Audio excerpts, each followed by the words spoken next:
moi, ça va. Je suis encore sidéré que les pro-Yonko reconnaissent pas que le Gorosei est puissant. Ouais, j'avoue, ouais, moi, je comprends pas. Et comme je disais, c'est obligatoire dans le sens où il y a trop de level empereur côté allié, donc il nous faut des level empereur côté ennemi, c'est logique. Sinon, on finit comment le manga on fait Luffy solo contre tous les autres à stopper Kaido. Hmm, ouais, mais on sait pas s'il l'a battu là, parce que là, on voyait Kaido en sang, en train de faire dodo. Mais non, Oden, par exemple, elle lui a fait une cicatrice. Je pense que Shanks était capable de lui faire une cicatrice, mais il ne lui a pas fait. Donc je pense pas qu'ils se sont battus sérieusement. Ils sont pas rentrés tous les deux en guerre, sinon on en aurait entendu parler. Ça aurait fait parler de ouf dans les journaux, dans les trucs et tout. Shanks s'est battu contre Kaido. C'est juste qu'il l'a stoppé, donc il a dû l'intercepter. Il a dû lui faire la même technique qu'il a fait à Barbe Noire. Kaido laisse passer Barbe Blanche, sinon t'auras affaire à moi, entre guillemets.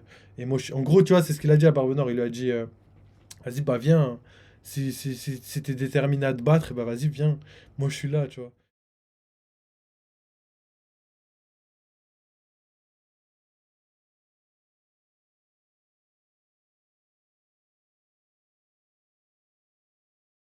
Avant de découvrir le podium, voici les deux mentions honorables, deux anomalies surpuissantes dont la place dans ce classement reste encore trop mystérieuse. Ethan Baron v Nasujuro. Ce qui rend One Piece Venasu. si intrigant, c'est Venasu, bien ça veut dire Vénus. l'ambiguïté instaurée dès le départ par l'auteur dans les rapports de force. Mais ce qui est sûr, c'est que plus l'on se rapproche de la fin, plus les ennemis doivent Mais être pour moi, puissants. lui, il est plus fort que Mihawk. Pour moi, lui, il est plus fort que Mihawk. Parce que c'est pas que un épéiste, tu vois. En termes de puissance. Juste à l'épée, je sais pas. Juste en termes. C'est ça le délire. C'est que Mihawk, c'est le plus fort, mais que à l'épée. On peut pas dire le contraire, parce que si c'était le plus fort tout court, ça voudrait dire personne le bat, tu vois. Et ce serait l'homme le plus fort du monde, tu vois. Alors que c'est pas le cas. Donc pour moi, c'est que à l'épée. Ça veut dire que là, que à l'épée, il y a moyen qu'il soit moins fort que Mihawk. Mais lui, la tête d'homme, il est plus fort que. Il est plus fort que. Comment il s'appelle? C'est obligé, il est plus fort que Mihawk. C'est obligé pour moi. Pour moi, le Gorosei et Imsama, mais c'est une puissance colossale. En fait, c'est vraiment les puissances démoniaques, tu vois. C'est le genre de puissance, quand t'es à la fin du manga, tu te dis, mais en fait, c'est impossible. En fait, on va pas gagner, tu vois. Les gentils vont pas gagner. Et après, il y a ce qu'on appelle dans le jargon un deux ex machina, tu vois.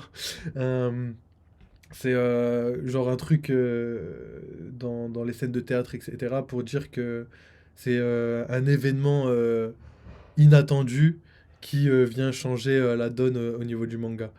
Et je pense que ça, c'est ce qui va se passer parce qu'on a besoin. En vrai, c'est ce que je disais. Et là, en fait, tout concorde par rapport à ce que je disais il y a des mois déjà.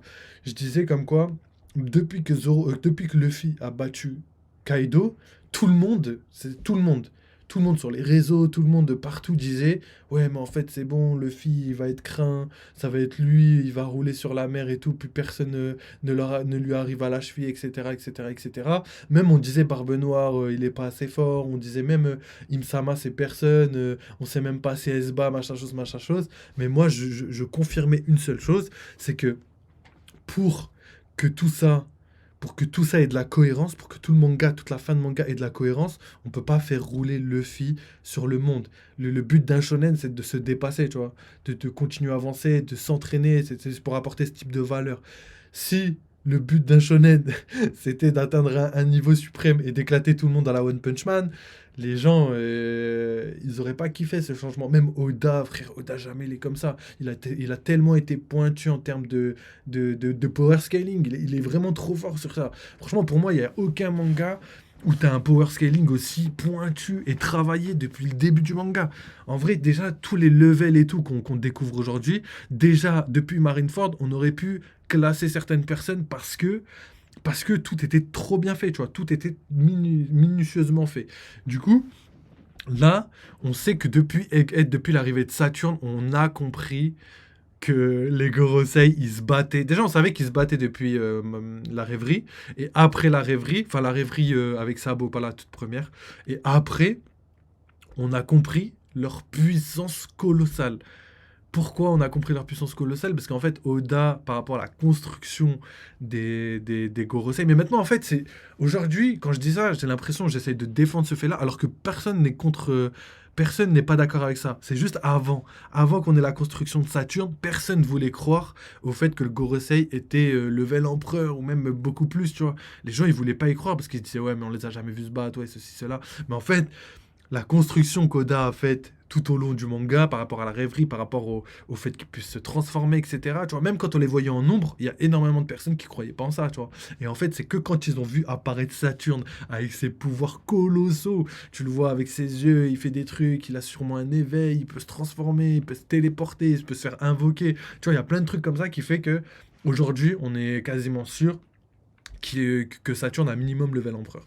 Et pour moi, s'il n'a pas le level empereur, ce sera sûrement intermédiaire et c'est les autres qui auront le level empereur. Mais moi, j'y crois pas. Pour la fin du manga, je vous ai déjà dit, les gars, ça aussi, je l'ai dit il y a très longtemps, il nous faut énormément de level empereur. Pourquoi? Parce que du côté de Luffy, on en a énormément. Luffy, il va être empereur et plus parce que Roger était plus. Zoro, il va sûrement être empereur parce que Rayleigh est empereur. Barbe Noire, il va sûrement être level Xebec, donc level Roger, parce qu'il faut un ennemi de taille à Luffy. On a aussi Shanks, on a Dragon, tu vois. Côté allié, on a énormément de puissance en termes de. Enfin, on a énormément d'empereurs en termes de puissance. Et du côté de la marine, bah, on voit les amiraux, ils font pas face à un empereur. Donc, en termes de puissance, ça suffit largement pas. Akainu, dernier espoir de la marine, avec Kobe, tu vois. C'est les deux dernières personnes qui, pour moi, ont le potentiel empereur. Et s'ils l'ont pas, et ben la marine, malheureusement. Mais ça m'étonnerait, parce que qui a mis fin à la piraterie dans notre vrai monde, c'est la marine, tu vois. À un moment, la piraterie s'est arrêtée à cause de la marine. Donc forcément, il faut que la marine, entre guillemets, y ait quand même de la puissance. Puis Garp a prouvé qu'on pouvait avoir un niveau colossal dans One Piece. Donc je pense que soit Akainu, ou soit... De toute façon, Akainu, il va se battre contre Sabo, parce que Sabo, il doit venger son frère. Et si... Salut Isoriat, comment tu vas? La forme ou quoi? On parle puissance là. On regarde la vidéo du Mont Corvo, on parle puissance. Donc là, je termine vite fait. Euh, du coup, vu que Sabo, il doit se battre contre Akainu, Sabo, c'est soit il est level premier commandant, ce qui serait dommage, parce qu'il serait tellement loin de la puissance de Luffy, tu vois. Moi, je le mettrais plus le level empereur et Dragon un peu plus au-dessus, ou voire égal, tu vois. Parce qu'il a vieilli, ou j'en sais rien, tu vois, une raison valable ou pas, mais je veux que Sabo, il soit un peu plus fort, parce que sinon, il serait vraiment trop loin de la puissance de son frère, et je trouverais ça dommage, tu vois. Sachant qu'ils ont grandi ensemble et tout, tu vois. Mais déjà, Ace, il a pas pu montrer tout son potentiel. Si Sabo montre pas tout son potentiel, ce serait dommage. En plus, il y a l'éveil des Logia qui va arriver et tout, donc je crois en lui, tu vois. Intermédiaire ou empereur, si possible, ce serait terrible. Ça va, ça va. Je suis encore sidéré que les pro-Yonko reconnaissent pas que le Gorosei est puissant. Ouais, j'avoue, moi, je comprends pas. Et comme je disais, c'est obligatoire dans le sens où il y a trop de level empereur côté allié, donc il nous faut des level empereur côté ennemi, c'est logique. Sinon, on finit comment le manga on fait Luffy solo contre tous les autres. D'ailleurs, merci pour ton follow, ça fait trop plaisir. Et, euh, et du coup, juste pour en finir avec ça, pour moi, il faut un équilibre de ouf. Et j'ai fait une théorie sur Barbe Noire. Je sais pas si je pourrais, mais je la mettrai là-haut. Et pour la team YouTube. Et en fait, je pense que Barbe Noire et Imsama, ils vont faire une alliance de démons, tu vois. Un pacte signé avec le diable, tu vois. Et qu'à la fin, Imsama, vu que pour moi, elle a la main mise sur les fruits du démon, en plus, ça colle bien avec le fait qu'ils ont tous des fruits du... Enfin, des Zoan type mythique, mais démons, tu vois, type yokai. Ou sinon, c'est des vrais démons tout court et ils ont créé les fruits du démon. Donc pour moi, Imsama va lui donner le fruit le plus puissant type Zoan mythique démon et elle va le donner à Barbe Noire et ça va te faire de Barbe Noire l'antagoniste final le plus puissant de tout One Piece, voire de tout manga confondu, on va voir. Pas sûr de ça, mais on verra. Mais oui, et même Scan 1095, ça se tape de fou. Ouais, bah, hein. En vrai, quand tu vois ça, moi, pour moi, c'est. Après ça, t'es choqué à vie, tu vois. Après ça, t'es choqué à vie, là, la construction de Saturne, quand tu vois, il peut arrêter Sanji, il peut le pétrifier à distance et tout. Comment tu veux battre ça? Donc ça veut dire Zoro, ça se trouve, il va arriver, il va être pétrifié, il va rien pouvoir faire. Donc ça veut dire qui peut contrer ça, tu vois. Après, je pense qu'il y a quand même un point faible, comme dans tous les mangas, sinon c'est débile, tu vois. Sinon, en fait, on a perdu, quoi, on a déjà perdu. Mais Mais faut voir comment il fait ça. Est-ce que c'est du haki? Est-ce que c'est son pouvoir de fruit du démon? Après, je pense que c'est le fruit du démon, parce que Vegapunk l'a dit, mais peut-être qu'il coupe son fruit du démon à du haki, du coup, ça fait quelque chose de ouf, tu vois. Un peu comme Mihawk quand il a montré le futur à Luffy. Donc, on a parlé de plein de théories comme ça dans les précédents lives. Donc, je peux pas tout redire là en une fois, mais t'as capté, frérot. En tout cas, voilà, en tout cas, moi je crois absolument en la puissance du Gorosei. Je pense qu'ils sont hyper puissants et j'ai hâte de voir la suite parce que plus on va avancer, plus je pense que Venus Juro, d'ailleurs on en a parlé tout à l'heure, je pense que lui, il a un gros level à montrer. Donc let's go, continuons un petit peu la vidéo du Mont Corvo pour voir où Restés on en est. assis sur leur fauteuil molletonné Je crois que depuis les 26 ans, enfants sont les étonnants. membres du Gorosei ont finalement décidé d'entrer en action. Armé d'une gigantesque Enfin. épée depuis sa première apparition, Saint Ethan Baron V Nasudiolo est sans aucun doute un épéiste redoutable, affublé de capacités stupéfiantes, si ce n'est surnaturelles. Oui, ni plus ni moins que le dieu guerrier des finances, ses aptitudes au combat, qui ne tarderont pas à nous être révélées, doivent sûrement être effroyablement puissantes. En vrai, Oda, il est juste pour ça, il est trop fort. Il avait mis son épée dès le début du manga et nous, on était là à se demander, mais ils se battent ou pas? Ils se battent ou pas? Wesh. En vrai, c'était logique dès le début du manga. C'est juste. Après, vu comment ils ont été présentés, c'était normal de douter. Mais en vrai, il a été trop fort. Et sans aucun doute comme Saturne d'un Zoan mythique éveillé, lui permettant d'invoquer un pentacle, de se changer en yokai terrifiant et même de posséder une résistance surhumaine, le doyen doit facilement évoluer parmi les maillons les plus élevés de la chaîne alimentaire. Car pour un prédateur aussi démoniaque, le reste du monde ne vaut pas plus que de simples insectes à écraser. 敵戦につき少々威嚇して Là, on va parler de Shanks, ça veut dire. Mais oui, c'est vrai que Venus Juro, là, c'est un truc de ouf. En plus, on a appris que Saturne, il pouvait se régénérer. Donc imaginez, wesh. On a appris que Saturne, il pouvait se régénérer. Ça veut dire que ça se trouve, ils ont tous l'opération de jouvence et on le sait même pas, tu vois. てめえの Ah là là, j'ai hâte de voir ça. あの野郎から受けた傷がうずき上がる Garling Figureland. Apparu pour la première fois au chapitre 1086, Saint Garling Figureland et Orgolosei est le premier dragon céleste que nous voyons doté d'une épée. Ancien champion de chasse de God Valley et actuel commandant en chef des Chevaliers Divins et seule autorité à pouvoir punir de mort un Tenrubito pourtant au-dessus des lois humaines, ce guerrier mystérieux est forcément doué de capacités au combat prodigieuses. Patriarche de la famille Figarland, son sang coule sans doute dans les veines d'un empereur des mers et d'un des tout meilleurs épéistes de sa génération. Avec un auteur maîtrisant parfaitement le storytelling d'un récit Neketsu, ce personnage d'une telle envergure Il y en a trop de sera flow, en plus. sans doute un adversaire de la trempe des plus grands de ce monde.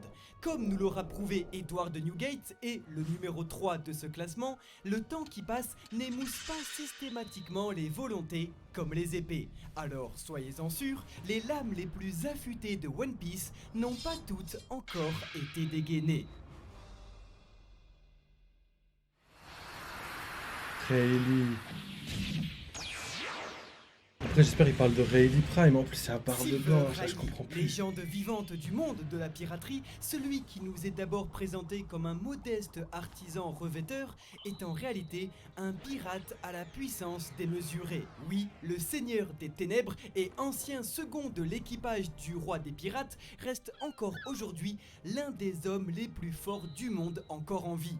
Virtuose du haki, il est l'un des seuls à nous avoir fait une démonstration de toutes ses applications. Observation, armement et royal. Le tout en les enseignant à Monkey D. Luffy qu'il croit capable de changer la face du monde. Grand stratège à l'intelligence remarquable, Riley est surtout un combattant extraordinaire, habitué aux affrontements contre des ennemis d'envergure, en témoignent les nombreuses escarmouches auxquelles il participa contre l'équipage de Barbe Blanche.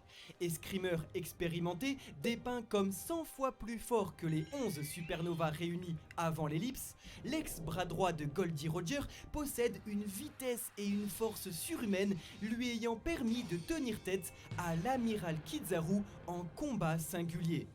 Et en claquettes. s'il te plaît. Claque. Bien que très âgé, celui qui connaît les secrets de ce monde ne doit pas être pris à la légère, car par la seule menace qu'il représente encore épée à la main, Silver Il a Riley trop de flow. influa directement sur le cours du siège d'Amazon Lily et sur l'attaque de l'empereur Marshal D. Teach. Sans artifice ni aucun fruit du démon, le mentor de Luffy, bien que très discret, aura eu à plusieurs reprises un rôle décisif dans l'histoire. À l'image de toutes ses interventions dans le manga, le rôle de l'épée de Silver Riley est donc de tracer la voie à une nouvelle génération. スペード海賊団噂のスーパールーキーが俺に挨拶 Shanks le Roux, 26 ans, soit 1078 chapitres ou encore 9378 jours. Eh, C'est mais le temps Shanks, qu'aura mis ils le mettent Shanks au-dessus de Figarland. Ça, moi, j'aurais préféré mettre égalité vu que je sais pas trop qui est plus fort. Parce que j'ai l'impression que Figarland va être l'ennemi final de Shanks pour d'un côté régler ses problèmes familiaux et d'un autre côté pour la symbolique, tu vois. Shanks, il est aussi issu d'un monde un peu pourri, tu vois, avec des gens abjects. Et malgré son devoir enfin plutôt sa race et son devoir aussi de dragon céleste, il reste avec des gens normaux sans se prendre pour quelqu'un de meilleur qu'un autre, tu vois.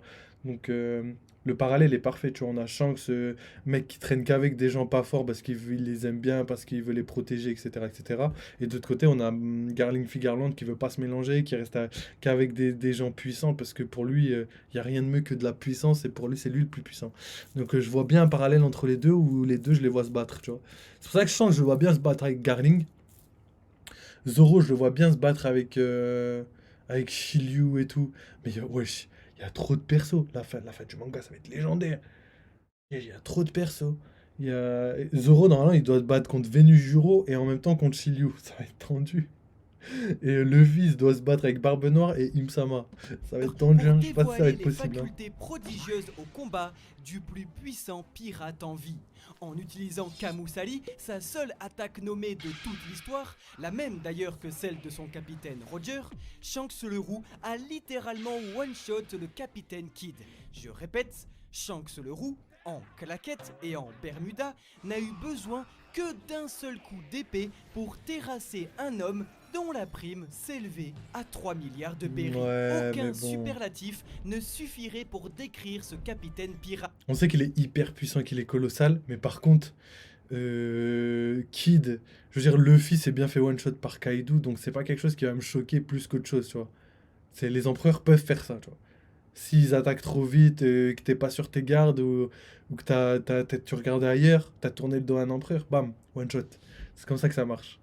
Et par contre, s'il aurait été genre sur ses gardes au max, jamais il aurait pu le one shot, je pense. Après, je peux pas dire jamais parce qu'on sait pas trop, mais Zoro s'est pas fait one shot par Kaido et Big Mom en même temps.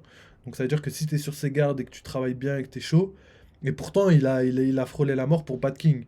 Donc c'est vraiment level premier commandant. Donc à voir.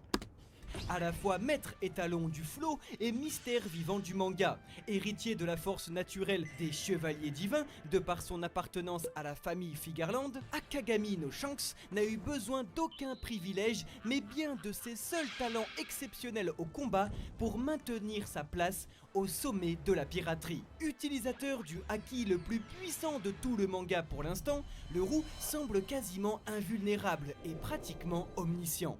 Doté d'une vitesse supersonique et d'un haki de l'observation lui permettant de voir le futur, Shanks, pourtant à des centaines de mètres, a eu le temps d'anticiper, d'empêcher et de punir un massacre que son adversaire n'avait pas encore commis. Non, le talent monstrueux de l'empereur pour l'escrime.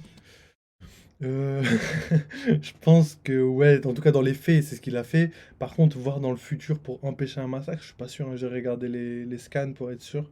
J'irai relire tout ça, mais je suis pas très sûr. Après, on sait qu'il doit maîtriser quand même les trois formes de haki éveillé, c'est logique. Et pour moi, c'est comme Kaido, il disait, pour augmenter sa vitesse, il enduisait le haki d'Eroa dans ses jambes pour atteindre une vitesse légendaire. C'est comme ça qu'il arrivait à mettre des Raime haki. En fait, il faisait deux attaques de haki. Première attaque sur ses jambes pour gagner en vitesse de ouf. Et deuxième attaque, c'est haki plus enfin, acquis de l'armement éveillé plus HDR éveillé sur la tête de son adversaire. Et c'est ça qui faisait qu'il pouvait one-shot quelqu'un. Ça, c'est ce qu'on appelle la toute-puissance. Et je pense que Luffy, c'est ce qu'il fait, hein. Je pense que maintenant, il a maîtrisé ça. En tout cas, j'espère. Corps à corps n'est absolument plus approuvé, comme en témoignent ses altercations avec Edward Newgate, ses combats contre l'illustre Dracul Mihawk et le palmarès de son équipage. Le roux, qui arrive à séparer le ciel en deux, reste aujourd'hui invaincu. Après avoir stoppé Kaido dans le Nouveau Monde, il a même été en mesure de bloquer avec son épée Griffon un coup direct de l'amiral Akainu, dont le fruit du démon est reconnu. En vrai, faut prendre avec des pincettes, wesh. À stopper Kaido.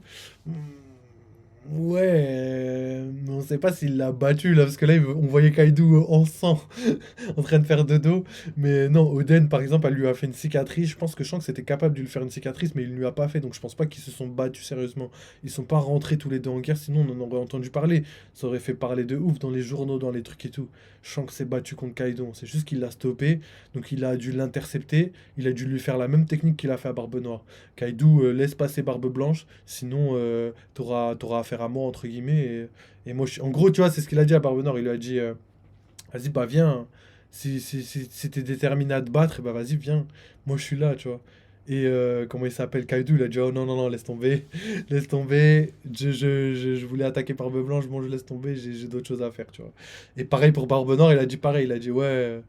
Shanks, ouais, on peut se battre et tout, mais j'ai trop à perdre, donc je vais plutôt retourner à mes affaires, devenir le roi du monde, que me battre contre Shanks et risquer de perdre tout mon équipage, tout même, il peut perdre, tu vois, enfin, il peut mourir, même si je vois Barbe Noire et Shanks à peu près au même level en ce moment, ce que les gens n'aiment pas du tout que je dise, mais je suis désolé, c'est pas moi qui le dis, c'est Shanks lui-même, hein. Il lui a dit, il n'y a qu'une seule blessure qui m'a fait mal, c'est celle que j'ai à l'œil, et j'ai pas baissé ma garde. À partir du moment où Shanks dit ça, j'écoute Shanks. Après, peut-être il a extrapolé, ou peut-être qu'il faisait des blagues, mais j'y crois moyen, quoi. Par l'auteur lui-même comme la plus grande force de frappe au monde. Juste, bienveillant mais implacable, Shanks le Roux peut donc se vanter dans sa vie d'avoir rivalisé avec l'homme le plus fort du monde, la créature la plus forte du monde, le soldat de la marine le plus fort du monde et l'épéiste le plus fort du monde. Le tout avec un seul bras. Le soldat de la marine le plus fort du monde, je suis pas sûr, par contre. Garp, ouais. Mais Akainu devant Garp, je suis pas sûr, hein. Prime tous les deux là, ça se tape. Ça se tape. Je crois qu'on n'a pas assez d'infos pour prouver ça. Et là, je pense que c'est le dernier. Ça semble logique. Dracul Mihawk. Mihawk. Parfois, tout n'est qu'une question de point de vue, de regard.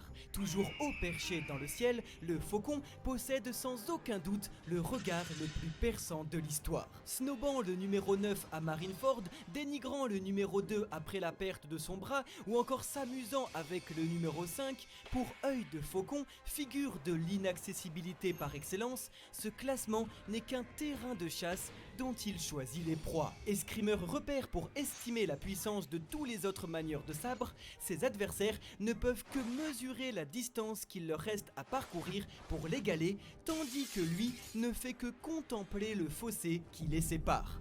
Premier grand corsaire à être dévoilé au tout début de l'aventure, il est pourtant le tout dernier à ne pas avoir encore montré l'étendue de ses capacités, preuve scénaristique de sa puissance incommensurable. En effet, celui qui est surnommé le clairvoyant s'est déjà opposé à Dazbon, à Crocodile, à Monkey D. Luffy, à Roronoa Zoro, à Barbe Blanche, à trancher des balles de revolver, un galion, une montagne, et le tout sans utiliser de technique spéciale ou de fruits du démon. Shichibukai marginal, électron libre, anomalie surpuissante ou encore véritable ovni chassant des marines pour le plaisir, le bretteur a même refusé le titre d'empereur des mers pour garder sa petite vie tranquille. Membre désormais éminent de la Cross Guild, Je crois qu'ils se sont trompés, ils ont dit chassant des marines pour le plaisir. Je pense qu'ils voulaient dire chassant des pirates pour le plaisir. Marine, ouais, maintenant, j'avoue que maintenant. Mais après, je sais pas s'ils le fait pour le plaisir. Là, maintenant, ils ont un objectif. Il est au-dessus des autres combattants comme il est au-dessus des propres lois de son univers. Dites-vous qu'il ne se donne même pas la peine de ranger son Kokuto Yoru, l'une des 12 épées les plus prestigieuses du monde, dans un fourreau. Une lame qui fait d'ailleurs de lui le seul épéiste de l'histoire avec Ryuma Shimotsuki à avoir suffisamment utilisé du haki de l'armement pour transformer éternellement une lame en noir. Personnification de l'objectif shonen à atteindre dans une œuvre qui compte déjà un trésor légendaire à trouver, Dracul Mihawk attend toujours un épéiste capable de le surpasser. Un ennui si vertigineux qu'il a décidé de le former lui-même. Mais que ceux qui perdent patience ne soient pas trop hâtifs. Tu vois, par exemple, il y a. Comment il s'appelle? Il y a. Comment il s'appelle? Raftel Hill, tout à l'heure, il parlait justement des races, comme quoi on avait découvert toutes les races dans One Piece. Ben moi, je suis pas sûr. Parce que lui, je pense que c'est justement ça qui fait de lui quelqu'un de hyper puissant, c'est sa race. Et le fait qu'il ait ces yeux spéciaux qui sont capables de jauger la puissance d'un ennemi avec un simple regard, je pense que il fait partie d'une race spéciale. Puis en plus, il y a le côté Dracul Mihawk, donc conte de Dracula, vampire, etc. Donc il suffirait qu'il dorme tout le jour. Ou un truc comme ça, ce serait marrant. Lorsque son immense lame Puis il noire vit dans un scintillera cercueil. pour la toute dernière fois, Œil de Faucon Ouais, un sonnera bateau sans cercueil. aucun doute, que ce soit par l'acier ou dans le sang, la toute fin de One Piece.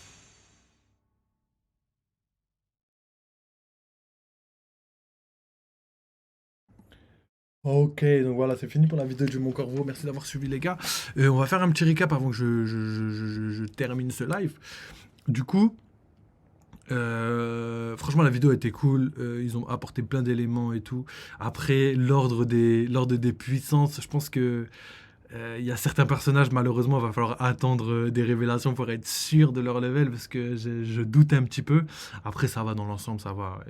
Ça va. Il y a pire quand même comme, euh, comme classement, comme top 10. Du coup, Mihawk, je sais pas où le placer. Je sais pas du tout où le placer. Donc si... je sais pas qui est l'ennemi de fin pour Zoro. Mais c'est vrai que Zoro... Aïe, aïe, aïe, aïe, aïe, il y a moyen que Mihawk soit level empereur. Hein. Ah là là, hein. Plus ça va, plus je commence à me poser la question. Hein. Parce que si Zoro doit le battre à la fin de l'œuvre, bah, il sera obligé d'être level empereur parce que Rayleigh était level enfin de ce qu'on sait par rapport à ses performances, par rapport à sa légende. Pour moi, Rayleigh est minimum level empereur, sachant que Gold Roger était bien plus haut, tu vois. Ensuite, euh, je sais pas trop en vrai. Il y a plein de personnages là, je doute un petit peu. Garling Figarland, pour moi, je le mettrais au même level que Shanks. Qui d'autre on a Roger. Roger, je l'ai même pas vu dans la liste, tu vois. Roger, il utilisait une épée. Est-ce qu'il était vraiment épéiste ou pas? Je sais pas, mais il était même pas dans la liste. Et pour moi, je crois qu'il y a moyen qu'il soit plus fort que Mihawk. Après, à l'épée, je sais pas, hein, Mihawk, je sais pas ce qu'il cache en fait, Mihawk. Et en plus, on sait que Roger était plus fort que lui parce qu'il disait. Il disait quoi, Roger? Il disait que. Non, c'était Mihawk.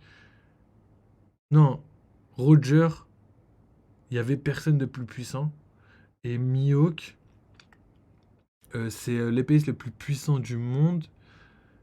Mais s'ils étaient en 1v1, je sais pas. Impossible, Mihawk il est plus puissant que Roger. Pour moi, c'est même pas envisageable, tu vois. Ce serait trop en plus. Et même sans ça, je sais pas, il serait vraiment trop cheaté. Ça veut dire, ouais, mais non, mais en vrai, pour moi, Roger, c'est tellement loin. Non. Roger, je pense qu'il est tout seul sur son trône. Après avoir battu Xebec, il n'y a que lui qui peut s'asseoir à la table de Roger, c'est Xebec, point barre. Ensuite, on a, ouais, donc Mihawk. Mihawk, pour moi, il est plus fort épéiste, mais pareil, il peut pas être plus fort que Roger, ni plus fort qu'un empereur. Il peut être level empereur, tu vois, c'est pas confirmé, donc forcément, on peut toujours imaginer ça. Mais pour moi, c'est pas l'homme le plus fort du monde. Pour moi, c'est à l'épée qu'il est le plus fort du monde. Personne ne peut le battre en 1v1 à l'épée, tu vois. À l'épée, personne ne peut le battre en 1v1. Par contre, je sais pas, tu vois, si tu prends Yasop ou des trucs comme ça, tu vois, qui peuvent attaquer à distance ou quoi. Après, lui, il peut te découper, tu vois.